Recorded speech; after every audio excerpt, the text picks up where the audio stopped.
Hello and welcome to the Beef Edge, the Teagasc Beef Podcast, for all your latest news, information and advice for Irish beef farmers.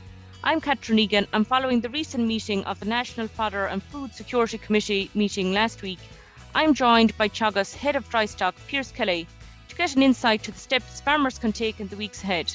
Pearse, you're very welcome. You presented at the National Fodder and Food Security Committee meeting last week. What were the main outcomes discussed?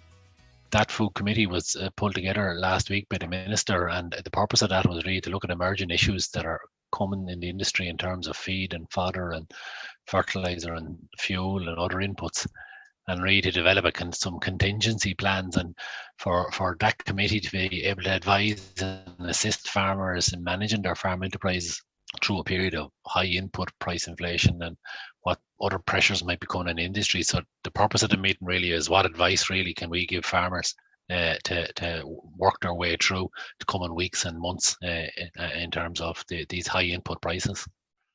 Pearse, with the current cost of fertiliser, farmers are questioning what to do, particularly when it comes to growing crops of silage for the first cut. What advice do you have for listeners? Yeah, so I suppose the first thing to say is that in terms of feed and fodder, we're not in a crisis yet, and it's important to say that. You know, if you talk to farmers on the ground, they're in pretty good shape in terms of the amount of fodder the majority of them have still in store, and that the winter didn't start. We're lucky that the winter didn't start for a lot of people till a little bit later than normal.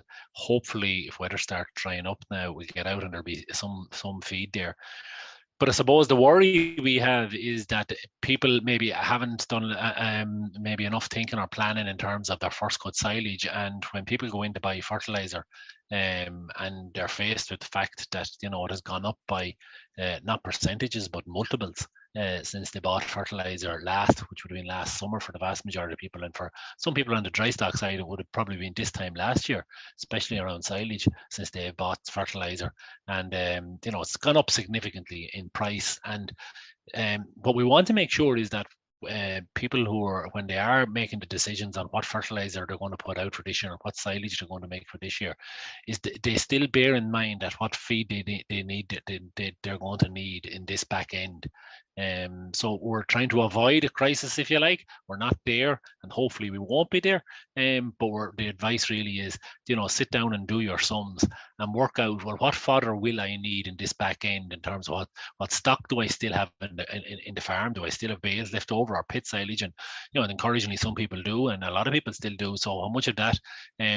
But work out how much you're going to need next year, and build into that fodder budget a little bit of a buffer, and maybe an even bigger buffer than normal, because the other, apart from fertiliser going up in price, what we're already starting to see now is quite significant jumps coming in the grain prices. So feed rations could be dearer this back end than they were in previous winters. And if that's the case, some people may decide not to feed as much meal as normal. But if you don't feed cattle the same amount of feed as you normally feed them, well, then they're going to eat more fodder. So you have to build that buffer into your silage budgeting. So this is going to be tough on people in terms of the cost. But what we're saying is that it absolutely pays to grow grass to make silage, compared to the alternative, which is to feed meals, or to go out and buy fodder. And you know, we don't know how much fodder will be available later on in the year for loads of different reasons, and we don't know what price rations will be this back end. So you need to bank that they are going to be dearer than normal. How much dearer, we don't know. So you may not be feeding as much meal.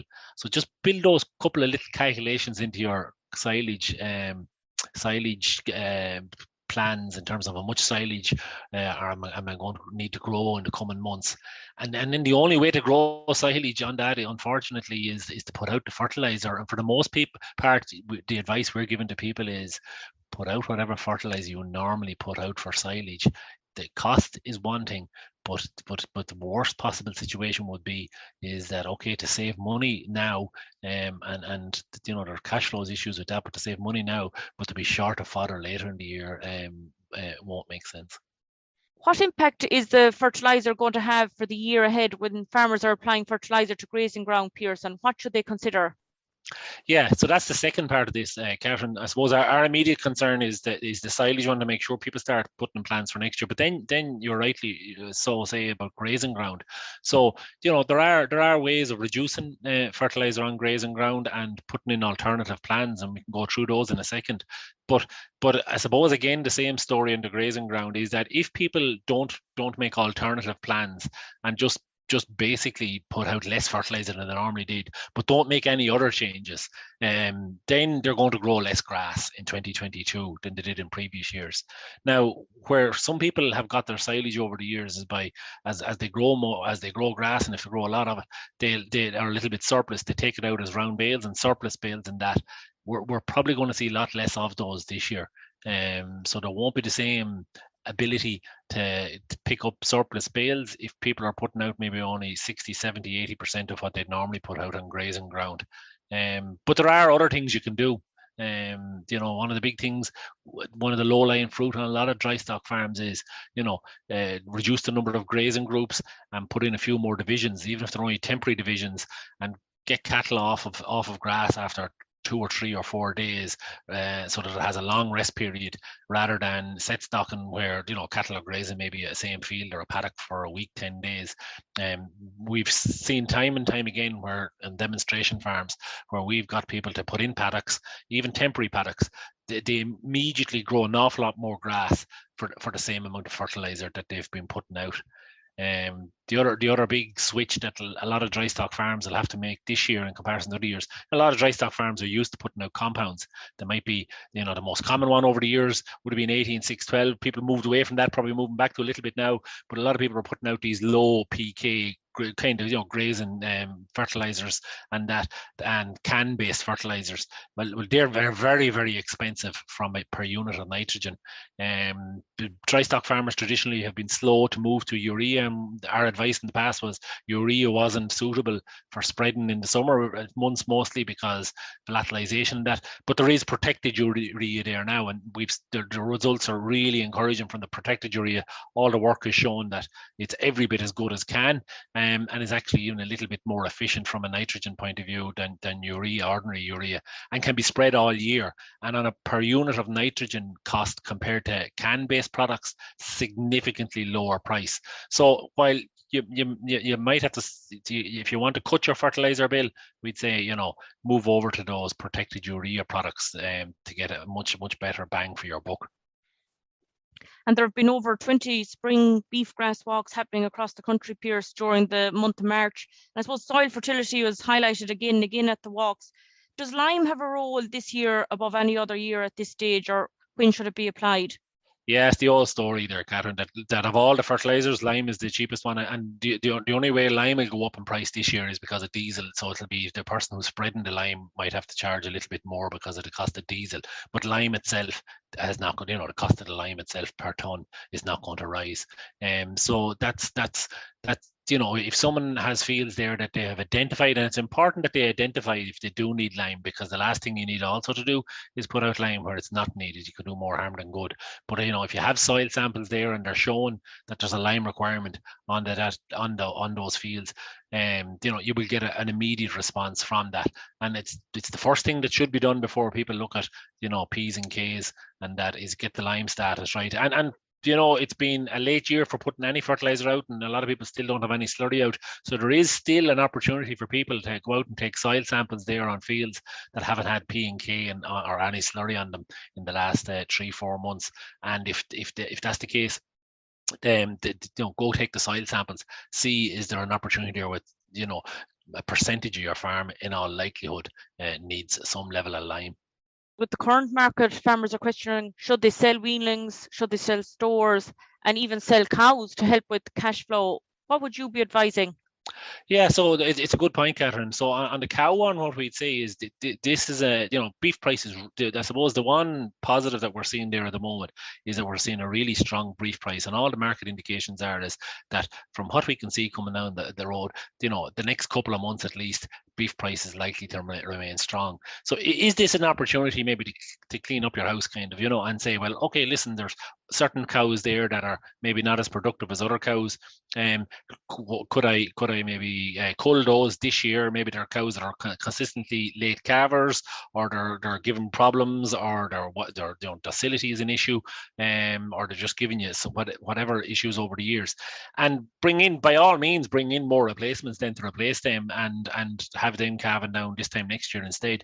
But take the opportunity maybe to fatten those cull cows a little bit earlier, get them out of the system, and take some of the pressure off in terms of the demand for grass in the back end of the year, and have a replacement heifer, an extra replacement heifer coming on those. On the store one and on the weanling one, yeah, listen, that's one I think we're going to just have to play by ear and see how the year is going in terms of demand, and that we'd be very slow to panic people at this stage in terms of the back end of the year. Who knows what way this is going to turn out. I think people there's a good beef price there at the moment. We'd like to see more people taking advantage of that, and especially in the first half of the year. There are bigger numbers of stock due to come out in the second half of the year. We do know that. But again, all the indications are at this stage is that the beef price is holding up and is likely to hold up into the second half of the year. So we'll just have to play that one by ear, I'd say, Catherine. Farmers are busy calving and looking after livestock, but there's no doubt stress levels are increased on farms due to the rising input prices and the concerns over cash flow problems that you've highlighted. What steps could farmers take now to try take action? Yeah, very good point again, Catherine. So, I mean, probably one of the biggest things that causes stress on farms is a certain level of procrastination and worrying about the unknown and worrying about what ifs and down the road. And we're saying, really, put a plan in place for the next couple of weeks and next, say, month, 6 weeks to begin with, in terms of, fertilizer for getting out for grazing, getting stock out, and planning your silage so that at least that worry is gone. So the stress of worrying about will I be able to make enough silage for the back end of the year. And the big thing here is cash flow, obviously. So, put a plan in place in terms of what do I need to put out for fertilizer to make enough silage next year. What's that going to cost under the new cost regime that's there now compared to previous years? And unfortunately, it's going to be significantly more than previous years. But then what you need to do is stand back and look at that from a cash flow point of view and say, well, how am I going to pay for that fertilizer, and put a plan in place in terms of that, and that's a big part in terms of making sure people do a cash flow budget there for the next couple of months to see what are the important things, and we'd be saying the silage is the big one.